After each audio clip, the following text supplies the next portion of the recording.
Hello, everyone, and welcome into the Coach Yeager's Playbook presented by Reeves Construction. I'm William Galloway. This is Coach Chris Yeager. Coach, good to see you today. Good to see you, William. And we are recording a little bit earlier in the week compared to the past couple of games because we've got Pinson Valley on Thursday night. No Friday night lights, Thursday night lights. So we'll talk about that game in a little bit. But Mountain Brook coming off the heels of a region loss. We suffered 49-0 defeat to the hands of Clay Chalkville last week in Spartan Stadium. How do you make a game where it was not exactly what we wanted, didn't go exactly to the game plan and all those things, but what do you make of that loss and what do you tell your team to kind of turn around and move forward into the rest of the season? Well, the big thing you do is you lean into it. You don't gloss over it. Like human nature says, let's turn the page, let's don't look at the film, let's move on to the next game. But then what you do is you lose an opportunity to learn some very, very valuable lessons, which we did, and the big thing you have to do is you got to look and you got to say, where can I take responsibility in everything that happened? Where do I take responsibility in preparing the team? We come off of a very emotional win over Homewood. They come off of a very emotional win over Thompson.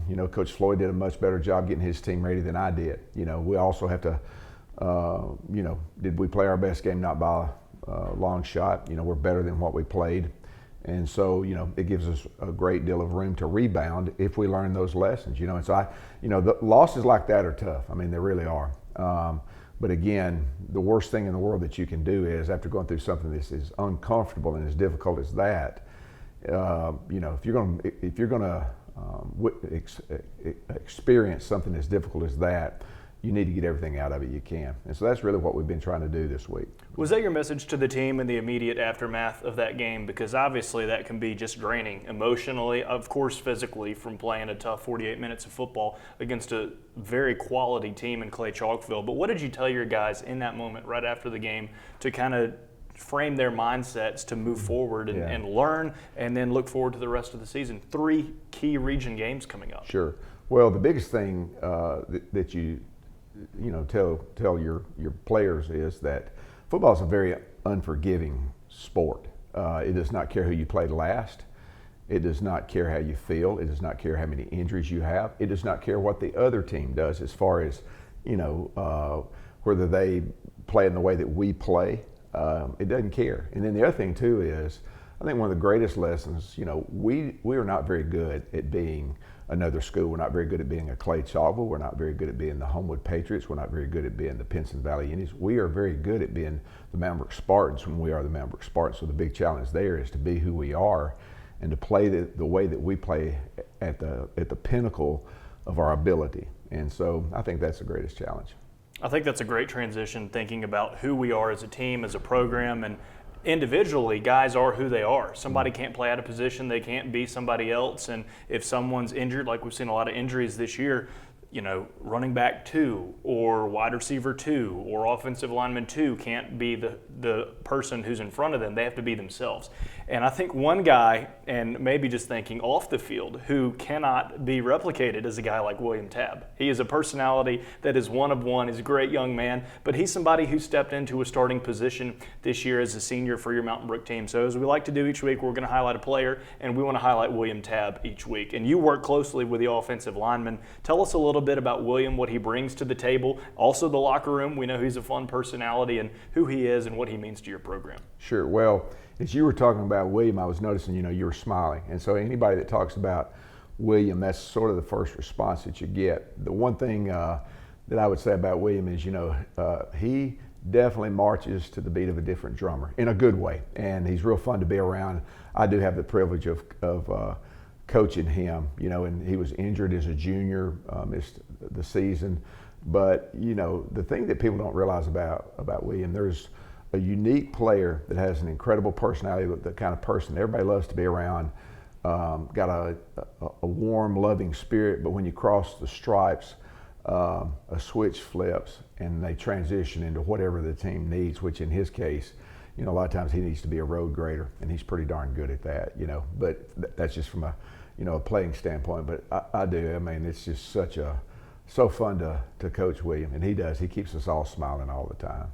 I've been in my position in Mountain Brook for 4.5 years now, and so it's kind of getting around to the point where you think, I remember, that young man or that young woman from maybe when they were in mid-elementary school or junior high, and I remember just meeting William I walked into an 8th grade math class. I guess this was 4 years ago now, and hearing his personality, seeing him, and I thought that's going to be a special young man, and seeing the way that he's matured and grown, and having the opportunity to lead for this football team and the offensive line has been special to see. And we're going to lean on him as well as the entire offensive line tonight. We're playing a Pinson Valley team who you will talk about in a moment is well rested, was on a bye week last week while we were playing Clay Chalkville, but this is must win is a silly term to use when you think about a region game. Every game is a must win. But this is one of those get right, flip the page, turn everything over, and set your path straight for a strong October finish. So tell us about this matchup tonight and what we see in Pinson Valley and what we can correct from last week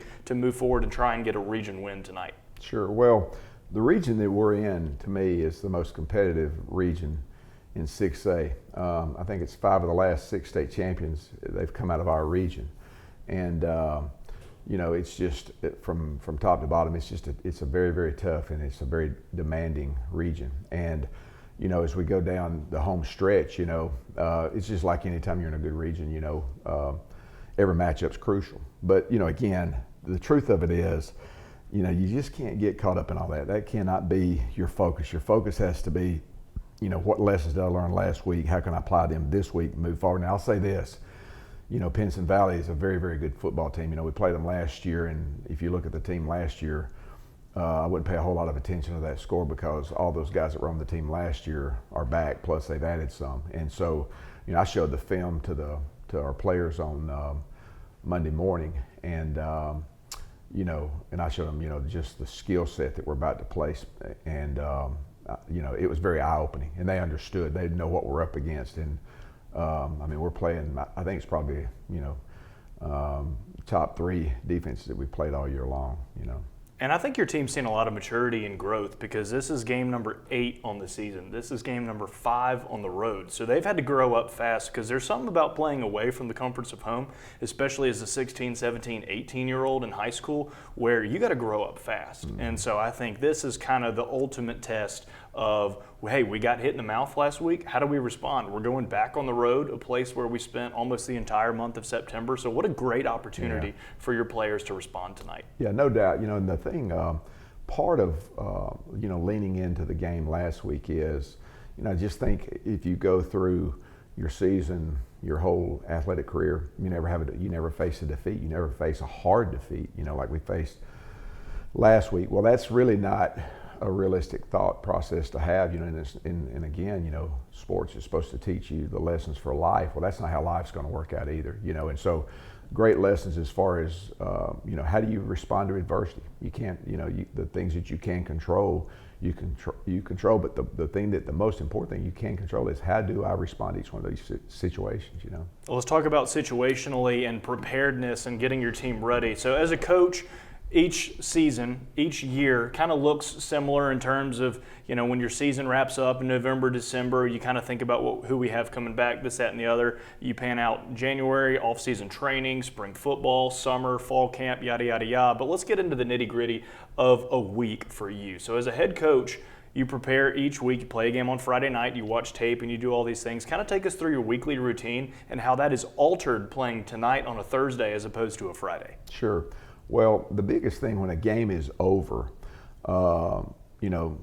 for us, the witching hour is really 1 o'clock on Saturday. And what I mean by that is we've got to have the last opponent that we played, we've got to have that thing digested, and we've got to know the areas that we've got to improve in. And, there's some coaches that stay up and they can't go to sleep until they watch the film, and so they're up after the game. I get up early in the morning, and I go all day long, and so looking at all the different phases of the game, I spend a lot of detail on the offensive line because that's the position that I coach.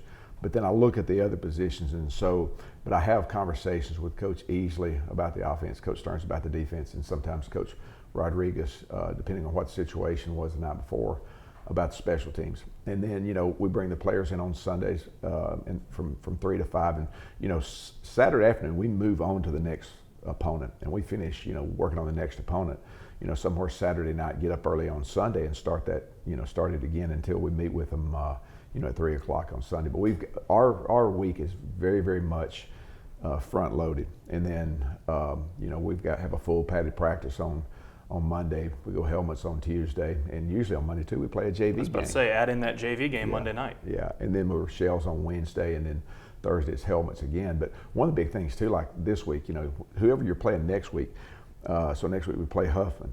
We have done a lot of, like I said, it's front loaded, so we do film exchange on Wednesday for the next week. So we're always, we've got coaches on our staff that are going to have to call the game, and they're focused on the game that we are in.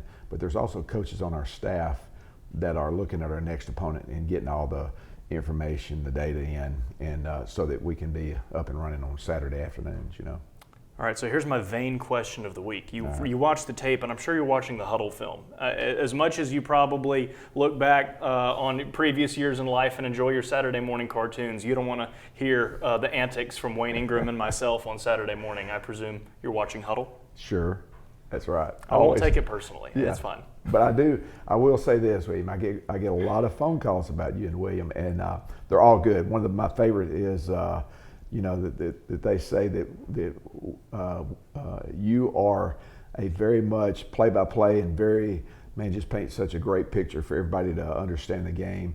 And then Wayne is like the John Madden of high school football. So y'all are a great team. I mean, y'all really are. I appreciate it. And I do get to hear it at the end of the season. I go back, or somebody will send me a clip and say, hey, you got to hear this. And it's really good stuff. So. I appreciate that. Certainly wasn't fishing for a compliment. Do appreciate it, but it's a great, it's an enjoyable ride to be a small part of this great program. And we look forward to each of our Friday nights, and this week a Thursday night game. So I'll leave you with a final word as we get ready for Pinson Valley. Highlights tonight are going to be a feature of Youth Night last week. If you missed it, Mountain Brook football came out and high-fived 350 youth football players. It was a special moment. So we'll show you that in a second. But, Coach, go ahead and take it away as we prepare to take on the Indians in just a few minutes. Well, during our conversation, I had two thoughts. One was the fact that we had 350-plus football players in our program, 3rd through 6th grade, and so many more at the game. And that's a win in itself. I mean, we're unique in that. I mean, Mountain Brook, we're a standalone. There's nobody else that can make that claim in our state. I don't even know if you can in America.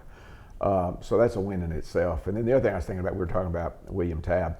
He's the nephew of Miss Plosser, the great and infamous Latin teacher that was here for so many years, and so many people that listened to us benefited from her teaching. And so anyway, we have so many great players on our team with great pedigree in the Mountain Brook community and the legacy and the history of Mountain Brook. So that's very exciting about our program. But anyway, excited about this game, and I know that we'll have a great crowd follow us to Pinson, and we're excited about that. Look forward to seeing you there.